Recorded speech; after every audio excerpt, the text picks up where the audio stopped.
So, ito na nga, sa kalahating kilo ng karne, ang nagawa namin ay 24 peraso ng mga mutabak.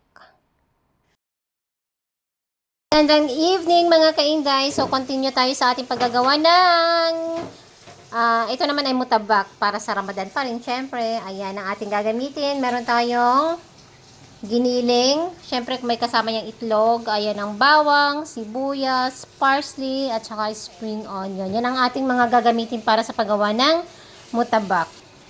At syempre, kailangan natin itong mga pambalot na to. Kailangan natin balutin dito pag naluto ang ating giniling. Ayan, unahin natin yung giniling. Walang mantika to. Hayaan lang natin siya magtubig ng ganyan.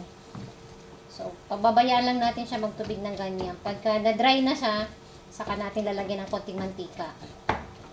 Pero para sa kasi para mawala yung amoy ng giniling ba, lalagyan natin ng ginger powder. Ayan. Para lang mawala yung amoy niya.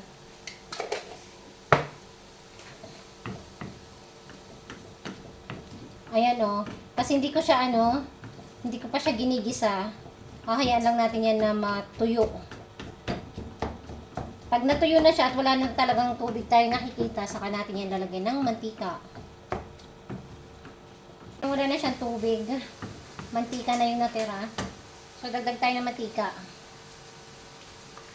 Tansya na lang. Tapos maglagay na tayo ngayon ng bawang. Mekos. Lagay natin yung ating madaming sibuyas.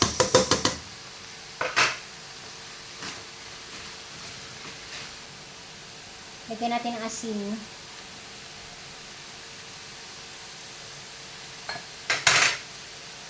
Ito na lahat yung spices natin. Hinalo ko na yung Maggi cubes.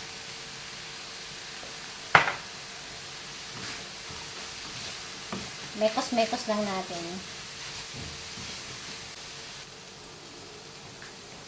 Tikman muna natin kung may asin siya o wala.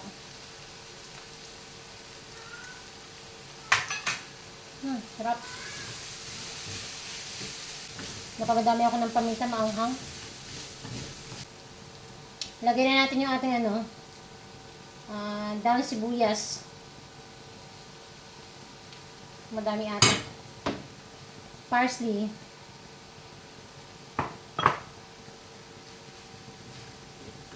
Berdeng-berde.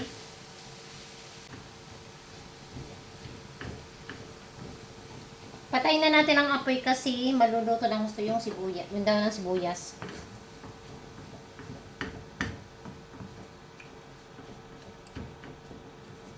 Tapos pag malamig na, lalagyan natin ito ng cheese. Kailangan natin gagaran ng cheese to. Tapos lagyan ng itlog, saka natin babalutin. So, ito na nga, naluto na ang ating karne. So, dito naman tayo sa proseso. Sa last na proseso natin ay ang pagbabalot. So, bago namin nga pala binalot yan, aming muna pinalamig ang aming karne kasi lalagyan namin ng itlog yan. Nilagyan ko yan ng itlog at syempre yung ating cheese matutunaw yan pagka mainit pa ang ating karne. Kaya pinalamig namin muna ng konti. So, ayan, ang amin naman pang sasara dyan ay ang itlog din. O, diba, nagpuro itlog na lang lahat. So, ganyan lang po ang babalot. Thank you for watching mga kainday. God bless.